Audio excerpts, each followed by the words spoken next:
بسم اللہ الرحمن الرحیم. حدثنا الحمیدی عبد اللہ بن الزبیر قال حدثنا سفیان قال حدثنا یحیی بن سعید الانصاری قال اخبرنی محمد بن ابراہیم التیمی انه سمع علقمة بن وقاص اللیثی یقول سمعت عمر بن الخطاب رضی اللہ تعالی عنہ علی المنبر قال سمعت رسول اللہ صلی اللہ تعالی علیہ وسلم یقول انما الاعمال بالنیات وانما لکل امرئ ما نوى فمن كانت ہجرته الى دنیا یصیبها او الى امرأة ينكحها فہجرته الى ما ہاجر الیہ. یہ حدیث پاک جس طرح درس نظامی اور دورہ حدیث کے اندر اس پہ گفتگو کی جاتی ہے تو مختلف حوالوں سے گفتگو ہے. انشاءاللہ عزیز چند ایک باتیں اختصار کے ساتھ عرض کرنے کی کوشش کروں گا. تو پہلے اسماء الرجال کے حوالے سے چند ایک باتیں ہیں. تو ظاہر ہے کہ آپ اساتذہ کرام سے پڑھ رہے ہیں اور شیوخ الحدیث کے اعتبار سے آپ کی اسناد ہیں، لیکن اس صحیح بخاری کے اعتبار سے اس سند کے پہلے راوی وہ امام بخاری رحمۃ اللہ تعالی علیہ ہیں. یقیناً آپ نے ابتدا میں امیر المؤمنین فی الحدیث امام بخاری رحمۃ اللہ تعالی علیہ آپ کے حالات اور آپ کی سوانح کے متعلق اساتذہ کرام سے سنا ہوگا. رسول برکت کے لیے امام بخاری رحمۃ اللہ تعالی علیہ کو اللہ تبارک و تعالیٰ نے یہ منصب عطا فرمایا اور امیر المؤمنین فی الحدیث کی عظیم منصب پر فائز ہوئے، اور اس منصب کے مطابق اللہ نے ان کو قوت حافظہ سے نوازا، کیونکہ یہ وہ وقت تھا احادیث کی تدوین کا وقت تھا. تو اللہ تعالیٰ نے پھر ایسے رجال پیدا کیے جس لائق تھے اور اس سعادت سے مالا مال تھے کہ انہوں نے احادیث کو اس انداز سے جمع کر کے ہم تک پہنچایا. امام بخاری رحمۃ اللہ تعالی علیہ آپ ابھی 10 سال کی عمر مبارک کے تھے. اس وقت آپ نے حدیث پاک کے علوم کی تحصیل کی طرف توجہ فرمائی اور آپ درس حدیث میں شامل ہونے لگے. آپ کے ایک استاذ محدث داخلی رحمۃ اللہ تعالی علیہ تھے، وہ حدیث بیان کرتے تھے. ایک دن انہوں نے حدیث بیان کرتے ہوئے حدیث کی سند بیان کی، عن سفیان عن ابی الزبیر عن ابراہیم. چونکہ یہ عوامی محفل تو نہیں ہے، طلباء کرام اس حوالے سے میں باتیں عرض کر رہا ہوں. تو امام بخاری رحمۃ اللہ تعالی علیہ آپ نے عرض کیا، حضور استاد محترم آپ نے یہ سند بیان کی یہ درست نہیں ہے، کیونکہ آپ نے فرمایا ان ابی الزبیر ان ابراہیم. تو حضرت ابراہیم کے شاگردوں میں اور ان سے حدیث حاصل کرنے والوں میں ابو زبیر تو نہیں ہے، تو آپ نے ابو زبیر کو ان کے تلامذہ میں شامل کر دیا. استاد محترم نے ذرا جلال کے ساتھ جھڑک دیا کہ آپ ایسے ہی بول رہے ہیں، خاموش رہیں. لیکن امام بخاری رحمۃ اللہ علیہ نے پھر عرض کیا، حضور ذرا آپ مہربانی فرمائیں جو اصل نسخہ ہے اس میں آپ دیکھ لیں ایک بار، اگر میری بات غلط ہوگی تو آپ میری اصلاح فرما دینا. تو محدث داخلی جو ہیں وہ آپ کی یہ بات سن کر گھر گئے اور اصل نسخہ نکالا، اس سے دیکھا تو واقعی جو سند بیان کر رہے تھے اس طرح نہیں تھی. واپس تشریف لائے، فرمایا کہ تمہاری بات ٹھیک ہے، یہ سند درست بیان نہیں کی، مجھ سے غلطی ہوئی، لیکن تم بتاؤ صحیح سند کیا ہے. امام بخاری رحمۃ اللہ تعالی علیہ آپ نے فرمایا کہ عن سفیان عن زبیر ابن عدی عن ابراہیم. آپ نے ابو زبیر کو ابراہیم کے تلامذہ میں شمار کیا، حالانکہ وہ ابو زبیر نہیں ہیں بلکہ زبیر بن عدی ہیں، تو ناموں میں مماثلت کی اس وجہ سے آپ کو غلطی لگی. اسی طرح امام بخاری رحمۃ اللہ علیہ جب پڑھتے تھے تو آپ کے ساتھ ایک ہم درس محدث شاہد اسماعیل، وہ بیان کرتے ہیں کہ امام بخاری رحمۃ اللہ علیہ ہمارے ساتھ جب حدیث کا درس لیتے، روزانہ حدیث پڑھتے، ہم سب حدیث لکھ لیتے، لیکن امام بخاری رحمۃ اللہ تعالیٰ علیہ وہ کوئی حدیث بھی نہیں لکھتے۔ 16 دن گزر گئے، وہ کہتے ہیں میں نے امام بخاری سے کہا کہ آپ وقت ضائع کر رہے ہیں، سارے طلباء آتے ہیں احادیث لکھتے ہیں، آپ نے کبھی استاد سے سنی حدیث کو لکھا نہیں ہے، تو آپ اپنا وقت ضائع کیوں کر رہے ہیں؟ اگر وقت دے رہے ہیں تو محنت کریں۔ امام بخاری رحمۃ اللہ تعالیٰ علیہ آپ نے فرمایا کہ تم نے جو احادیث لکھی ہیں وہ ذرا لے کر آؤ۔ تو وہ فرماتے کہ میں نے 16,000 احادیث لکھ رکھی تھی اپنے صحیفے میں، تو وہ میں نے پیش کی۔ امام بخاری رحمۃ اللہ علیہ نے فرمایا کہ یہ ساری احادیث لفظ بلفظ سند بسند مجھ سے سن لو۔ آپ نے وہ احادیث سنائی اور ایک جگہ بھی فرق نہیں آیا۔ تو امام بخاری رحمۃ اللہ تعالیٰ علیہ نے فرمایا کہ میں وقت ضائع نہیں کر رہا تھا، آپ کتاب پر کاغذ پر لکھ رہے تھے اور میں جو سنتا تھا وہ میرے حافظے کے اور آپ پر اسی طرح نقش ہو جاتا تھا۔ فرمایا کہ جب ہم نے دیکھا تو سب جو آپ کے شریک درس طلباء تھے سب نے کہا یقیناً اللہ تبارک و تعالیٰ امام بخاری سے بہت بڑا کام لے گا۔ آپ کی قوت حافظہ کے بڑے واقعات ہیں۔ جب بغداد شریف تشریف لائے تو وہاں کے محدثین جمع ہو گئے امام بخاری کا امتحان لینے کے لیے، تو انہوں نے 100 احادیث تیار کی اور ان کے متن کو سند کو آپس میں ملا دیا، ایک حدیث لے لی سند اور حدیث کی لگا دی، اس طرح تمام احادیث ان کو ملا کر آپ کے سامنے پیش کیا۔ بڑا مجمع ہوا، لوگ دیکھنے کے لیے آ گئے کہ امام بخاری کا امتحان لیا جا رہا ہے۔ تو 10 آدمی تیار کیے، ہر ایک کو 10 حدیثیں دی۔ ایک آدمی کھڑا ہوا، اس نے 10 حدیثیں بیان کی، جو حدیث بھی بیان کرتا امام بخاری فرماتے لا عارف ہوں۔ اب لوگ دیکھ رہے ہیں جو عالم نہیں تھے، انہوں نے کہا کہ امام بخاری کا بڑا شعرا سنا تھا، ان کو کوئی حدیث یاد ہی نہیں ہے، ہر حدیث پہ کہہ رہے ہیں لا عارف ہوں۔ 100 حدیثیں مکمل ہو گئیں تو پھر امام بخاری کھڑے ہوئے، فرمایا کہ پہلی حدیث تم نے یہ پڑھی اس طرح نہیں ہے، صحیح حدیث یہ ہے۔ تو 100 کی 100 احادیث آپ نے اسی طرح ان کو سنا دی۔ یہ پہلے راوی ہیں کہ جن کی نسبت سے پھر ہمارا سلسلہ آگے چلتا ہے، اور الحمدللہ آپ کو بھی یہ شرف حاصل ہے، مجھے بھی حاصل ہے کہ حضرت سیدی محدث اعظم رضی اللہ تعالیٰ عنہ کی نسبت سے یہ سلسلہ آگے تک جا ملتا ہے۔ تو امام بخاری رحمۃ اللہ تعالیٰ علیہ نے اس حدیث میں جو راوی بیان کیے، تو پہلے حمیدی، حدثنا الحمیدی، حمیدی ان کا نام ہے عبداللہ بن زبیر، اور یہ بات یاد رکھیں کہ عبداللہ بن زبیر نام کے 3 راوی ہیں جو صحیح بخاری اور مسلم میں ہیں، صرف 3 راوی ہیں صحیح بخاری اور مسلم میں جن کا نام عبداللہ بن زبیر ہے۔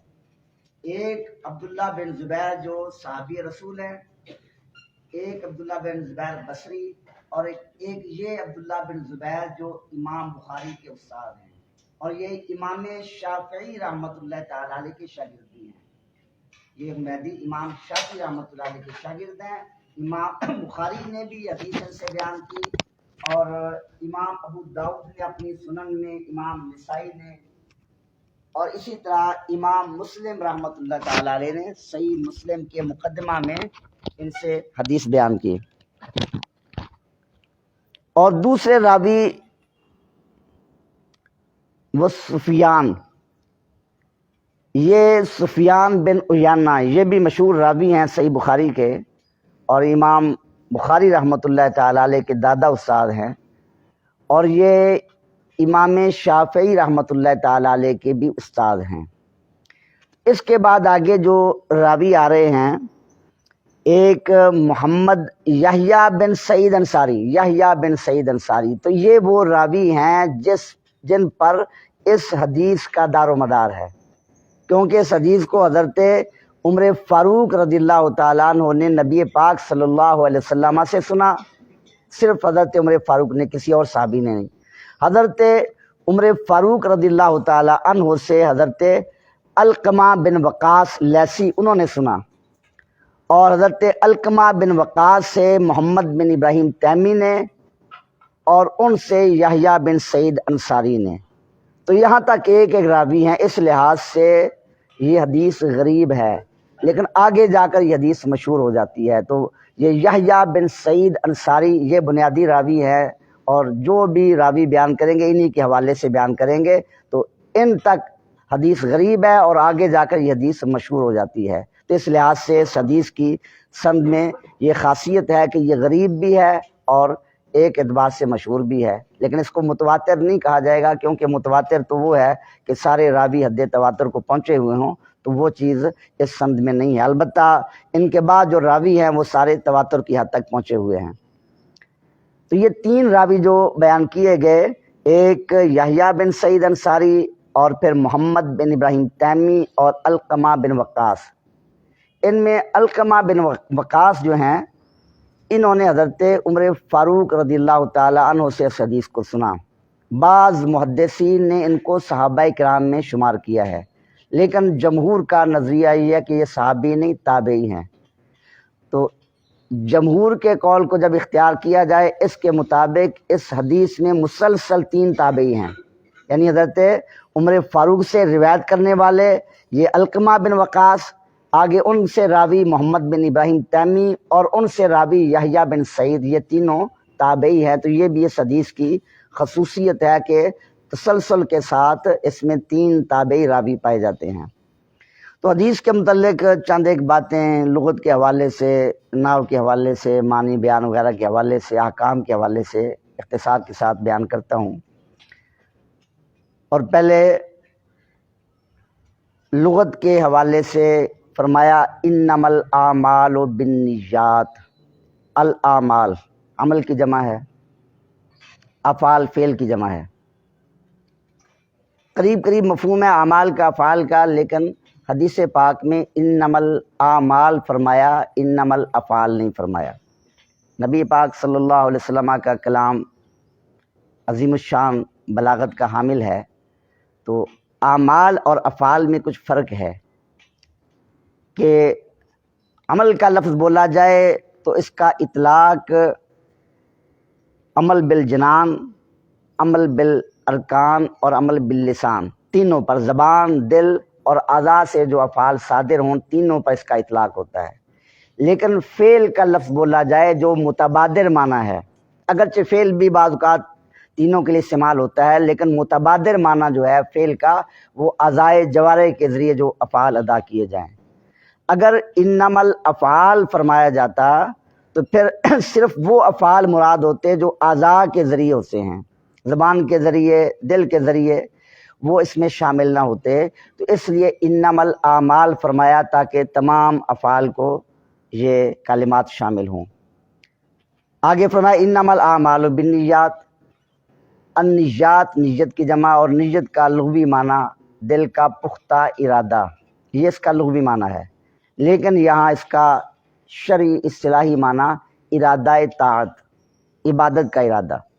ایک کا مطلق ارادہ کسی کام کا بھی ارادہ کر لینا، وہ معنی یہاں مراد نہیں، وقت ہوا تو گفتگو ہوگی، اور یہاں مراد ہے ارادہ طاعت۔ اور اسی طرح ہجرت کا لفظ آیا تو اس کا لغوی معنی چھوڑ دینا، ترک کرنا، اور اصطلاح شرع میں ہجرت ایک وطن کو رضائے الہی کے لیے چھوڑ کر دوسرے دارالاسلام وطن میں منتقل ہونا، یہ ہجرت کا اصطلاحی اور شرعی معنی ہے۔ اور یہ شرعی اعتبار سے جو ہجرت ہے دو طرح سے ہے، ایک دارالخوف سے دارالامن کی طرف، اور ایک دارالحرب سے دارالاسلام کی طرف۔ رسول اللہ صلی اللہ علیہ وسلم کے زمانہ اقدس میں یہ دونوں ہجرتیں پائی گئیں۔ آپ مکہ مکرمہ میں تشریف فرما تھے، بعض صحابہ کرام علیہم رضوان کفار کے ظلم و ستم کی وجہ سے آپ نے ان کو اجازت عطا فرمائی اور مکہ مکرمہ سے ہجرت کر کے وہ حبشہ کی طرف گئے۔ مکہ مکرمہ اس وقت دارالخوف تھا اور حبشہ دارالامن تھا، تو یہ دارالخوف سے دارالامن کی طرف ہجرت تھی۔ اور اس کے بعد رسول اللہ صلی اللہ علیہ وسلم کی ذات گرامی نے، صحابہ کرام علیہم رضوان نے مکہ مکرمہ سے مدینہ منورہ کی طرف ہجرت کی، یہ ہجرت دارالحرب سے دارالاسلام کی طرف تھی۔ تو یہ شرعی اصطلاحی معنی ہے، اور اس سے یہ بات بھی واضح ہوئی کہ ہندوستان سے دوسرے ممالک کی طرف ہجرت کر جانے والے مکہ مکرمہ کی طرف چلے گئے، مدینہ منورہ کی طرف، تو اس کو اصطلاحی شرعی ہجرت نہیں کہا جائے گا، تو وہ شرعی ہجرت نہیں کہلائے گی، کیونکہ ہندوستان دارالاسلام ہے۔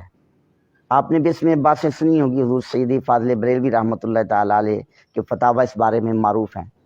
تو جس طرح علماء دیوبند کے پیر و مرشد حاجی امداد اللہ مہاجر مکی رحمۃ اللہ علیہ مہاجر مکی کہا جاتا ہے، تو وہ اس اصطلاح شرع کے اعتبار سے مہاجر نہیں ہے، عرفاً آج کے عرف میں مہاجر کہہ دیا جاتا ہے، اس اعتبار سے کہ دین اسلام کی محبت میں وہ ہندوستان سے سکونت ترک کر کے مکہ مکرمہ حاضر ہوئے اور وہاں سکونت اختیار کی، اس اعتبار سے مہاجر ہے، لیکن شرعی ہجرت والا معنی نہیں پایا جاتا۔ پر یہ لغت کے حوالے سے چند ایک باتیں تھیں، اور انما الاعمال بالنیات، نحو کے حوالے سے ایک دو باتیں عرض کروں۔ بالنیات تو آپ جانتے ہیں جار مجرور ہیں، ظرف ہیں، اور ظرف کی دو قسمیں، ایک ظرف لغو اور ایک ظرف مستقر۔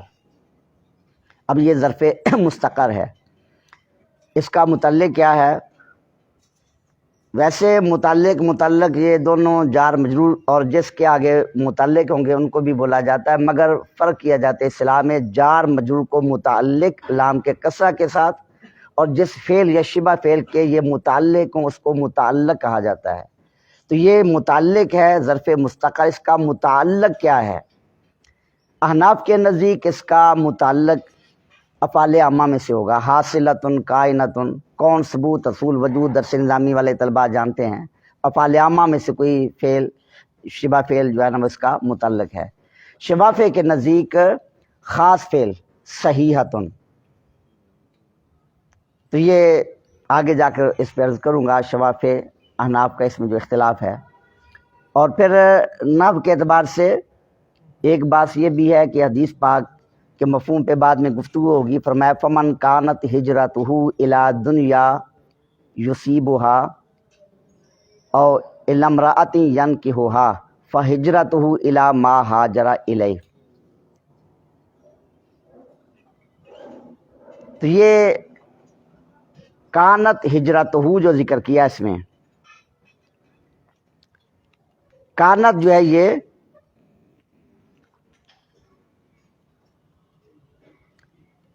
فعل ماضی ہے، اور فعل ماضی شرط کے مقام پر آیا ہوا ہے، شرط کے مقام پر آ کر وہ مستقبل کا معنی بھی دیتا ہے۔ اب دو صورتیں ہیں کہ یا فعل ماضی کو اپنے معنی میں رکھیں ماضی والے معنی میں، یا فعل ماضی کو مستقبل والے معنی میں شرط کے مقام پر کریں۔ دونوں صورتوں میں نحوی اعتبار سے یہ اس حدیث پر سوال وارد ہوتا ہے کہ اگر ماضی والا معنی کریں تو معنی یہ بنے گا کہ جس نے ماضی میں یہ ہجرت کی تو اس کی آگے جزا یہ ہوگی،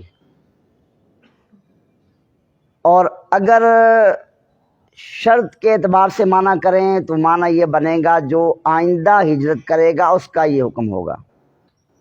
اب سوال یہ ہے کہ اگر فعل ماضی والا معنی کریں تو پھر رسول اللہ صلی اللہ علیہ وسلم نے یہ ارشاد فرمایا، اس کے بعد جب ہجرت کی جائے گی اس کا حکم تو معلوم ہو گیا، لیکن جس طرح شان نزول بتایا گیا تو پہلے جو ہجرتیں ہوئیں اس کا حکم اس حدیث سے معلوم نہ ہوا۔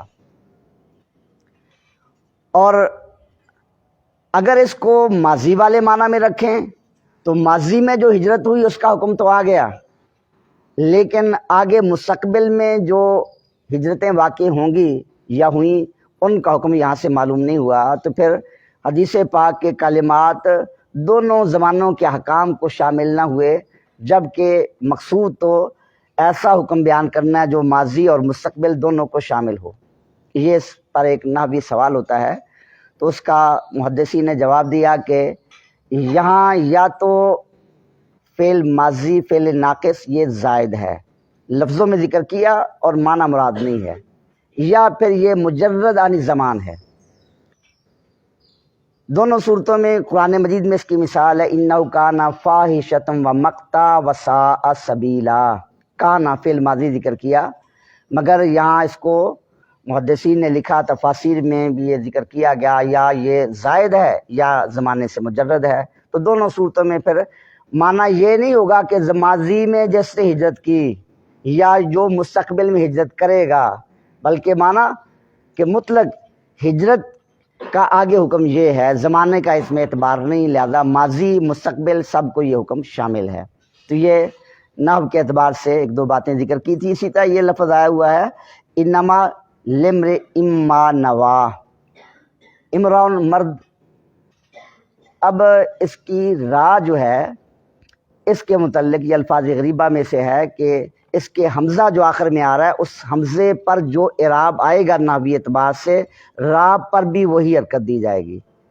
قرآن مجید میں فرمایا ان امرؤن حالانکہ، وہاں ابتدا کی وجہ سے حمزہ مرفوع ہے، اس پر ضمہ آیا ہوا ہے تو راہ پر بھی ضمہ، اور یہاں چونکہ مضاف الیہ واقع ہے تو حمزے پر کسرہ ہے، اس وجہ سے راہ پر بھی کسرہ آیا ہوا. تو یہ الفاظ غریبہ میں سے اس بارے میں یہ نقطہ بھی آپ یاد رکھیں. جہاں یہ لفظ آئے گا تو اس کے اعراب کے متعلق یہ ہے کہ اس کے آخر حمزہ کو دیکھیں گے، حمزہ پر جو اعراب آ رہا ہے اس کے مطابق راہ پر پھر حرکت پڑی جائے گی.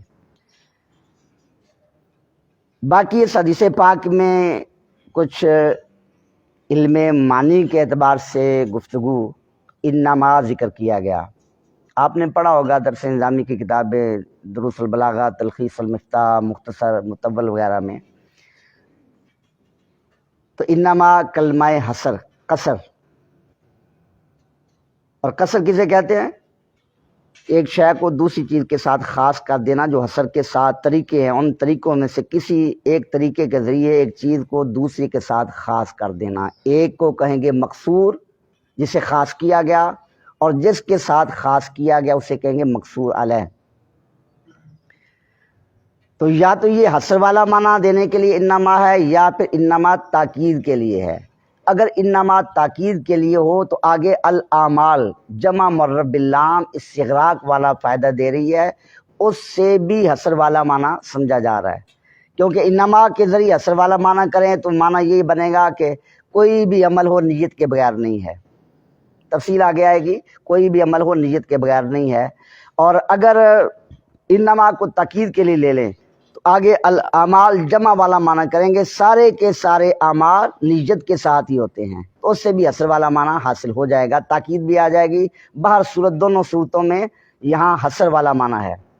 اور حصر کے بارے میں آپ نے پڑھا ہوگا، حصر کی آگے مختلف اقسام ہیں. حصر حقیقی بھی ہوتا ہے، حصر اضافی بھی. حصر حقیقی جمی ما ادا کے اعتبار سے حصر کر دیا جائے، لا الہ الا اللہ، کوئی معبود برحق نہیں صرف اللہ، جمی ما ادا کے اعتبار سے حصر ہے.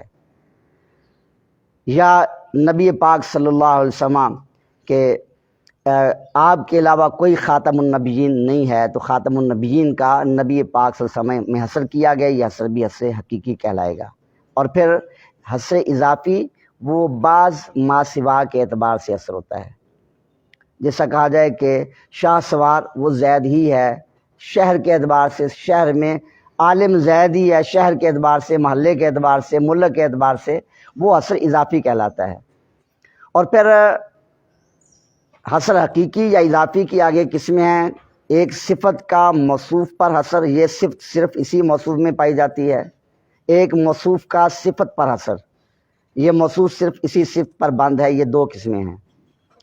اور جو حصر اضافی ہے اس کی آگے مشہور 3 قسمیں بیان کی جاتی ہیں: حصر افراد، حصر قلب اور قصر تعیین. یہ مخاطب کے اعتبار سے ہوتا ہے کہ مخاطب جو ہے اگر یہ خیال کر رہا ہے کہ یہ حکم 2 یا زیادہ میں پایا جا رہا ہے، اس کا رد کر کے کہیں کہ نہیں حکم صرف ایک کے لیے ہے، اسے کہیں گے قصر افراد. اگر مخاطب الٹا حکم کر رہا ہے، جو حکم بیان کیا جا رہا ہے اس کے عکس کا اعتقاد رکھتا ہے، تو اس کا رد کر کے پھر حکم بیان کیا جائے گا، اسے قصر قلب کہتے ہیں. اگر مخاطب جو ہے وہ سمجھتا ہے کہ شاید یہ حکم ہے، شاید وہ حکم ہے، تردد ہے، تو پھر تعیین کر کے جو حصر کیا جائے کہ صرف یہی ہے دوسرا نہیں، اسے قصر تعیین کہتے ہیں. تو یہ تفصیل ہے، ساری کتابوں میں آپ نے پڑھی ہوگی. تو یہاں صرف اتنا عرض کروں کہ یہ حصر جو کیا گیا انما الاعمال بالنیات میں موصوف کا صفت پر حصر، اور یہ حصر اضافی ہے. اور یہاں قصر افراد نہیں ہو سکتا، کیونکہ مخاطب صحابہ کرام ہیں. اگر کسر افراد ہو تو معنی یہ بنے گا کہ صحابہ کرام کا خیال یہ تھا کہ اعمال نیت کے ساتھ بھی ہوتے ہیں، نیت کے بغیر بھی. یہ دونوں کے معتقد تھے. پھر رد کر کے افراد کر کے بتایا کہ نہیں، اعمال نیات کے ساتھ ہیں. تو ایسا اعتقاد صحابہ سے متصور نہیں.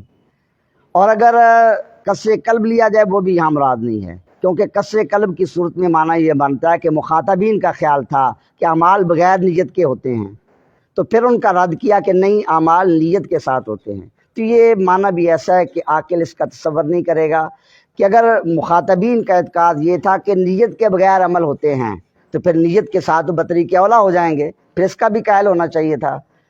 تو اس لیے یہ معنی چونکہ عقل سے بعید ہے، یہاں کسر قلب والا معنی نہیں، کسر تعیین والا معنی ہے کہ مخاطبین تردد میں تھے کہ آیا اعمال نیات کے ساتھ کیے جائیں گے ان کا ثواب ملے گا یا نیت کے بغیر بھی. تو اس تردد کو زائل کر کے تعیین فرما دی، انما الاعمال بالنیات. یہ علم معنی کے اعتبار سے تھوڑی سی بات کی، اور علم بیان کے اعتبار سے بھی ایک چیز عرض کر دوں.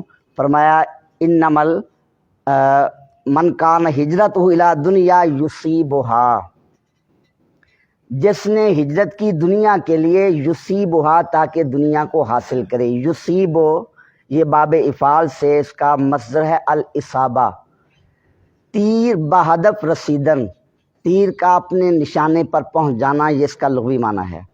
مگر یہاں یہ لغوی معنی مراد نہیں ہے، یہاں مراد ہے دنیا کا حاصل کرنا.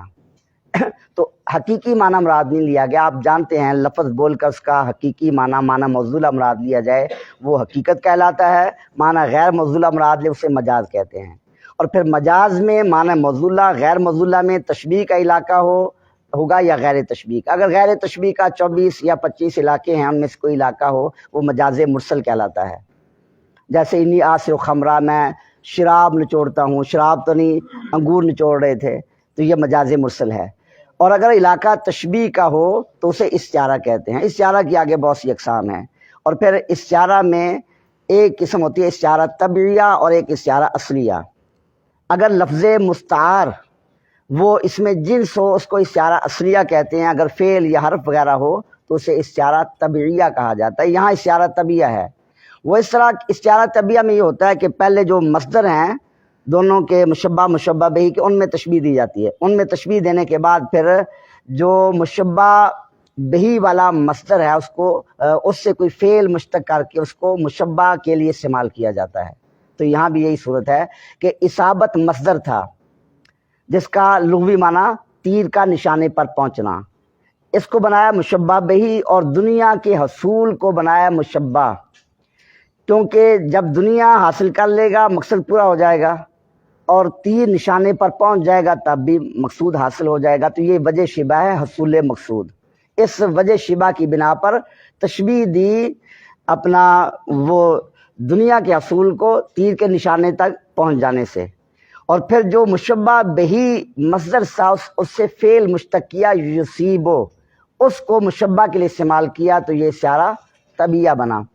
تو اب حدیث پاک کا یہ معنی ہے، نبی پاک صلی اللہ علیہ وسلم نے ارشاد فرمایا اعمال نیات کے ساتھ ہیں. ہر مرد کو وہی ملے گا اس نے جو نیت کی، اور جس کی ہجرت دنیا کے لیے ہے تاکہ دنیا کو حاصل کرے، یا کسی عورت کے لیے اس سے نکاح کرے، اس کی ہجرت اسی کے لیے ہوگی جس کی طرف اس نے ہجرت کی. یہ اس کا لفظی میں نے ترجمہ کیا. علم نحو، معنی اور بیان کے اعتبار سے کچھ باتیں عرض کیں. علم بدیع میں محسنات بیان کیے جاتے ہیں، یعنی پہلے بلاغت اصل آتی ہے علم معنی اور بیان سے، بلاغت کے بعد مزید حسن پیدا کرنے کے لیے علم بدیع ہوتا ہے. وہ آدمی اصل میں حسین ہے، پھر بھی کہیں جائے گا، پر وہاں پہ جا رہا ہے، وہ تیاری کر رہا ہے، اچھے کپڑے پہن رہا ہے، میک اپ وغیرہ کر رہا ہے. تو علم بدیع کا معاملہ بھی یہی ہے. کلام بلیغ بن گیا، اس میں حسن پیدا کرنے کے لیے پھر کچھ چیزیں محسنات بدیعہ، لفظیہ مانویہ وہ لائے جاتے ہیں. تو محسنات مانویہ میں سے یہاں ایک محسن پایا جا رہا ہے. وہ کیا کہ پہلے فرمایا انما الاعمال بالنیات، یہ بتایا تھا کہ اس میں حصر ہے، اور جہاں حصر ہو وہاں دو حکم ہوتے ہیں، ایک ایجابی اور ایک سلبی. تو ہمارے احناف کے نزدیک جو معنی اس کے مطابق ایجابی حکم کہ اعمال کا ثواب جو ہے نا وہ نیت کے ساتھ ہی ملے گا، اور سلبی حکم کہ نیت کے بغیر اعمال کا ثواب نہیں ملے گا۔ یہ دو حکم آگے، تو یہ اجمال تھا۔ آگے تفصیل کر دی، جو ایجابی حکم تھا انما لامرئ ما نویٰ میں وہ ایجابی حکم بیان کیا گیا، اور جو سلبی حکم تھا فمن کان ہجرتہ الی دنیا، وہاں سلبی حکم۔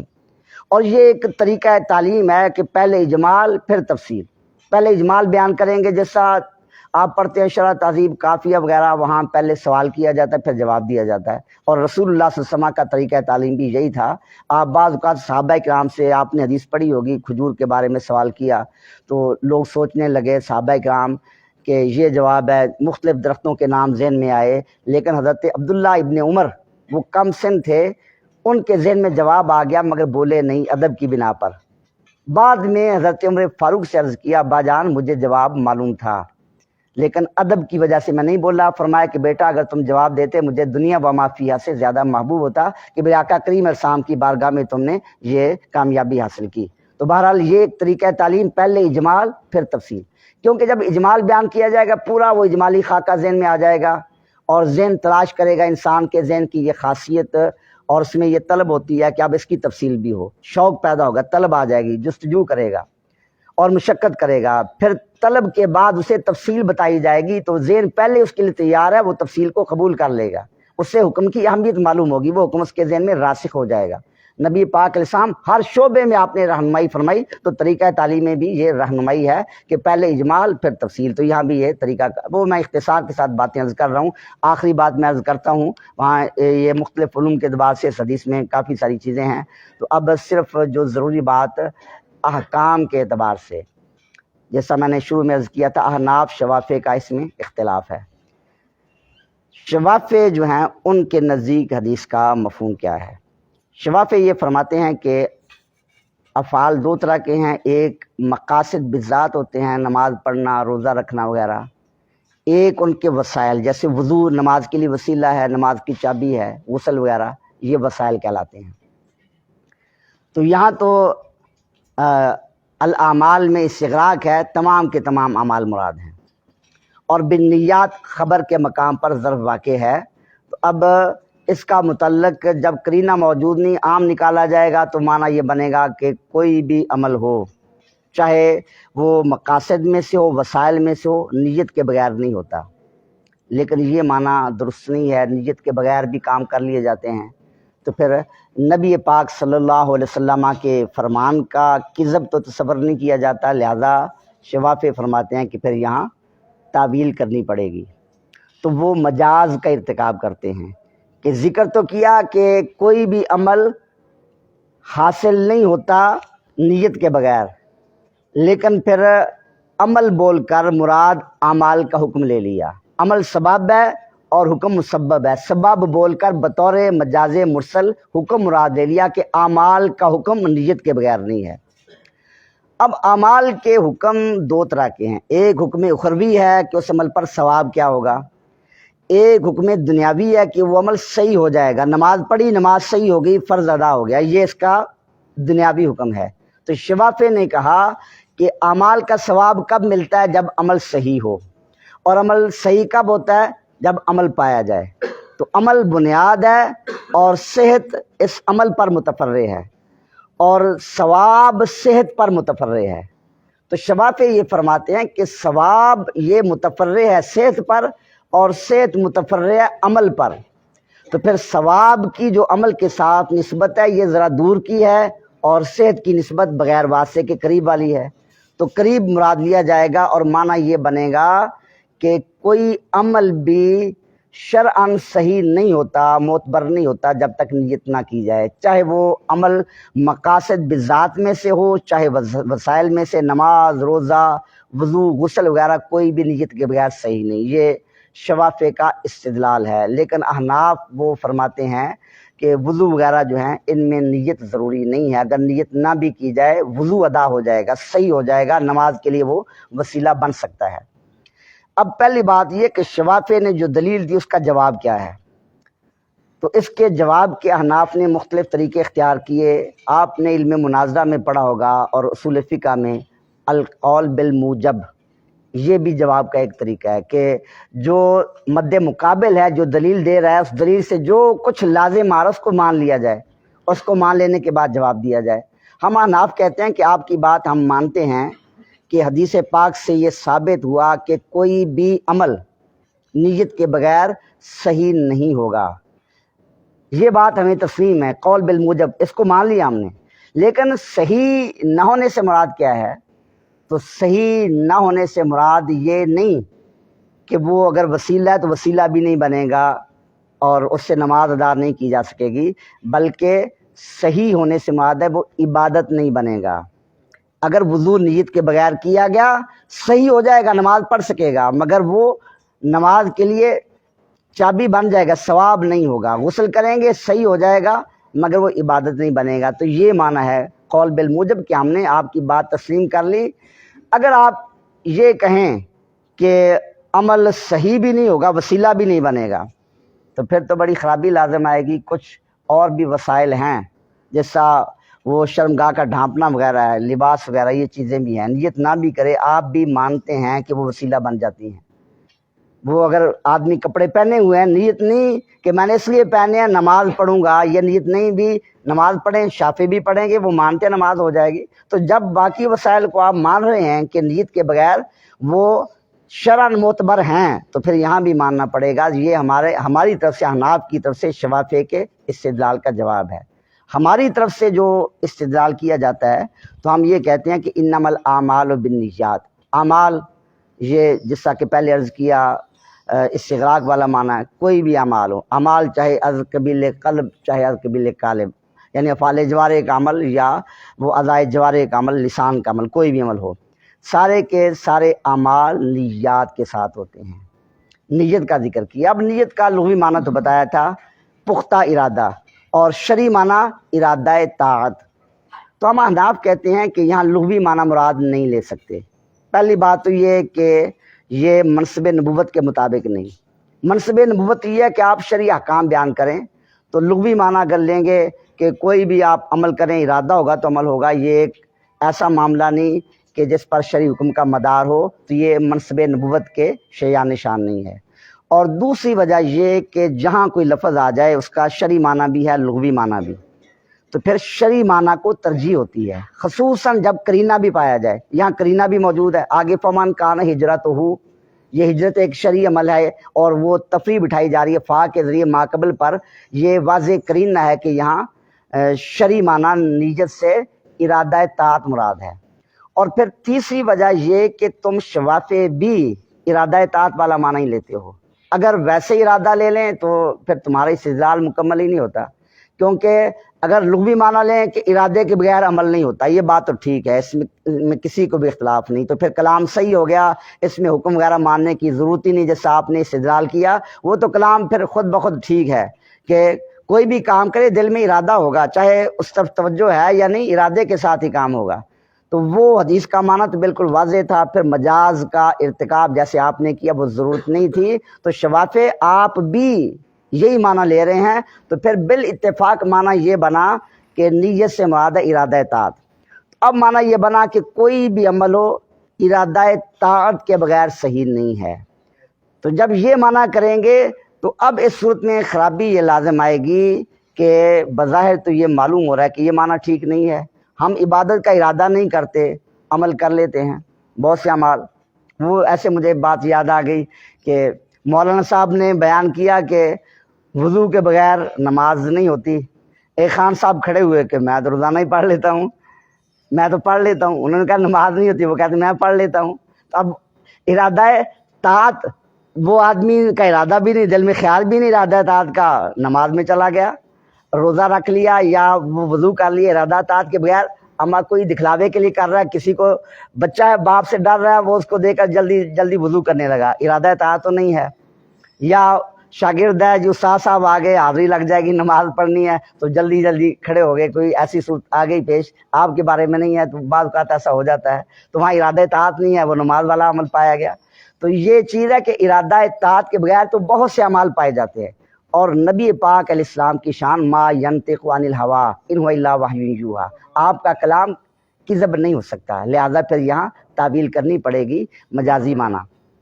تو ہم کہتے ہیں کہ یہاں مجاز بالحذف ہے، ثواب الاعمال، صحت الاعمال نہیں نکالیں گے جیسے شوافی نکالتے ہیں، کیونکہ صحت الاعمال نکالا پھر سوال یہ ہوگا کہ بہت سے عمل، نکاح ہے بغیر نیت کے وہ ایجاب و قبول ہوا، شوافے بھی مانتے ہو جائے گا، طلاق ہے نیت نہیں کی، شوافے بھی مانتے ہیں، بیع وغیرہ بہت سے ایسے معاملات ہیں کہ وہاں نیت نہ کی جائے، شوافے بھی مانتے ہیں، اعمال صحیح ہیں حالانکہ استغراق بھی ہے۔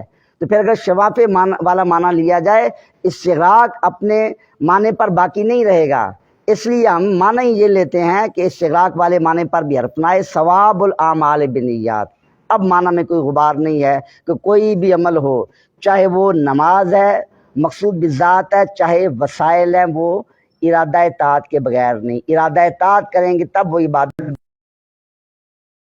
کا ذریعہ بن جائے گا، نماز ادا کر سکتے ہیں۔